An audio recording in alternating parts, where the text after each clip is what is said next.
அன்பானவர்களே, அன்பு வணக்கங்கள்.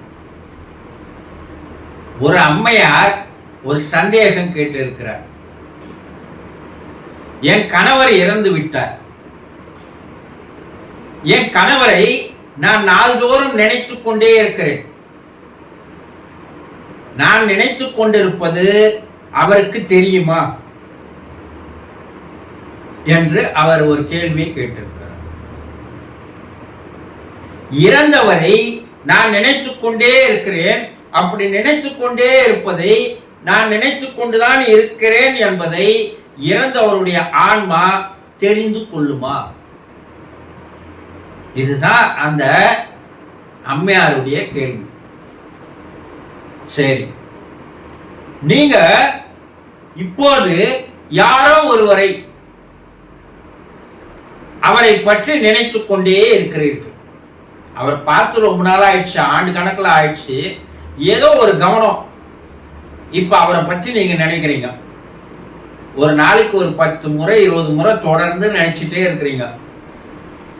அப்படி தொடர்ந்து நீங்க நினைக்க சொல்லும் போது அவரிடம் இருந்து உங்களுக்கு ஒரு தொலைபேசியோ ஒரு அழைப்போ இல்லது வேறு ஒரு ஆள் மூலமாகவோ அல்லது அவரே நேரடியாகவோ வந்து உங்க எதிரில் நின்றுடுவார்.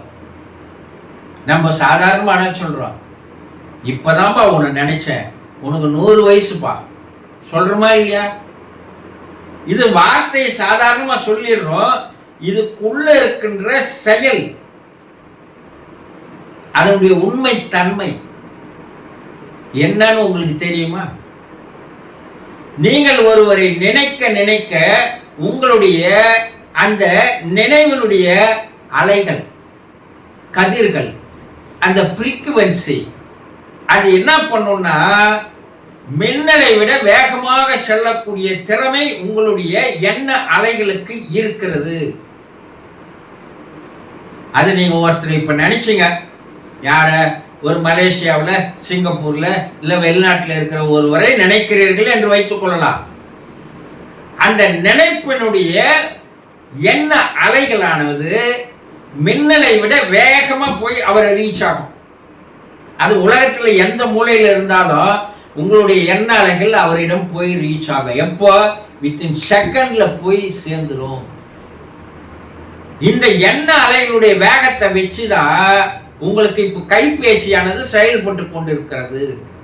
இப்ப கைபேசியில வெளிநாட்டுல இருக்கிறாரு, அவருடைய எண்ணை நீங்க போட்டு தட்டினீங்கன்னா காதுல வச்சு அலோன்னா அவர் அலோன்றாரு. எவ்வளவு தூரம் நம்ம ஆகாய விமானத்துல டிராவல் பண்ணா கூட எவ்வளவு நேரம், எவ்வளவு கிலோமீட்டர், எவ்வளவு நேரங்கள் ஆகும். ஆனா இந்த கைபேசி உடனடியா எப்படி எவ்வளவு வேகத்திற்கு அந்த அலைகள் ஃப்ரீக்குவென்சி போய் அவரை தொடர்பு கொள்கிறது. இதெல்லாம் நடைமுறையில் உண்மைதானே? சரி, நீங்க சாப்பிட்டு இருக்கிறீங்க, திடீர்னு புறக்க இருக்குது. என்ன சொல்றாங்க? உங்க தலையில தட்டி யாரோ ஒண்ணு நினைக்கிறாங்க சொல்றாங்களா இல்லையா? இது 100% உண்மை.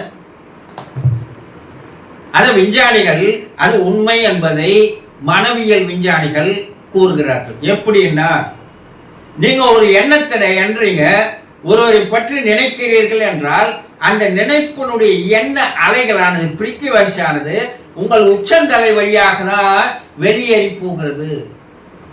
உங்களை உச்சந்தலையில் இருக்கின்ற இடம்தான் ஆண்டனா மாதிரி. அது வெளியே அனுப்புகிறது உங்க எண்ணத்தை, உங்களுடைய நினைப்பை அலைகளாக அந்த உச்சந்தலையானது வெளியே பிராகாஸ்ட் பண்ணுது, வெளியே அனுப்புது.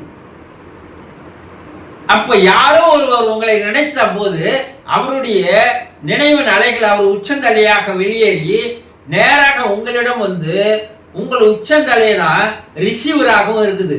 அது உள்ளே நுழைகிறது. நுழையும் போது உங்க தொண்டைக்குழிக்குள்ள ஒரு மாற்றம் வருகிறது. அப்போ உங்களுக்கு பிறக்கிறது.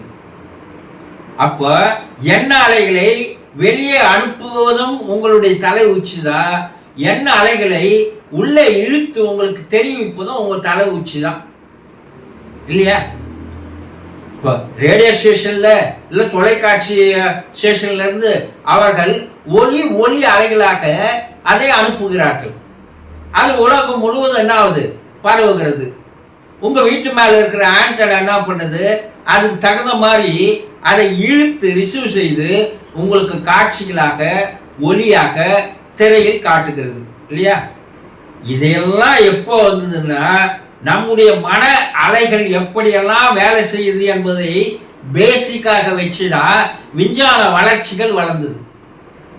அதே போலதான் நீங்கள் எண்ணிக்கொண்டிருக்கின்ற அந்த எண்ணங்கள், அந்த நினைப்பினுடைய அலைகள், அது உலகத்தில் எந்த மூலையில் இருந்தாலும் அது பிரபஞ்சத்தை தாண்டியும் செல்லக்கூடிய ஆற்றல் அதுக்கு இருக்கிறது என்பதையும் நிரூபிச்சிருக்கிறாங்க.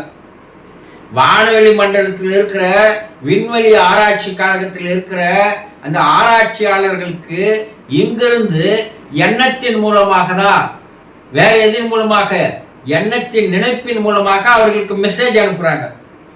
அவர்கள் அதை ரிசீவ் செய்துக்கின்னு அவர்கள் அங்கிருந்து மெசேஜ் அனுப்புறாங்க. அதை இங்க உட்கார்ந்து இருக்கிற ஆராய்ச்சி கழகத்தில் இருக்கிற விஞ்ஞானிகள் தனக்குள் ஈர்க்கிறார்கள். ஒரு எண்ணத்தினுடைய ஃப்ரீக்குவன்சி மட்டும்தான் செயல்படுது.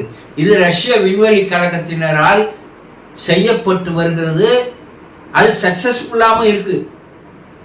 அப்போ எங்கேயோ இருக்கிற விண்வெளியில் இருக்கிற அவர்களால் அதை ரிசீவ் பண்ண செய்து முடியுது என்று 100% நிரூபித்திருக்கும் போது, நீங்கள் உங்கள் வீட்டில் இறந்து போன உங்கள் தாயையோ தந்தையோ கணவனையோ மனைவியையோ நீங்கள் நினைத்து கொண்டே இருந்தால் அந்த நினைப்பினுடைய அலைகள் அங்கே இருக்கின்ற மேலுலகில் இருக்கின்ற அந்த மன உடல் என்று சொல்லக்கூடிய ஆன்ம உடலானது அதை ரிசீவ் செய்து கொள்கிறது என்பதை ஆவி உலக ஆராய்ச்சிகள் தெளிவாக தெரிவிக்கிறது.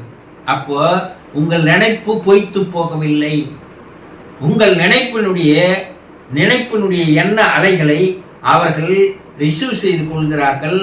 நீங்கள் அதை பற்றி தெளிவாக தெரிந்து கொண்டால் அவர்களும் உங்களுக்கு சில மெசேஜ்களை அனுப்புகிறார்கள். அதையும் உங்களால் ரிசீவ் பண்ண முடியும் என்பதை தெரிந்து கொள்ளுங்கள். சந்தோஷம்.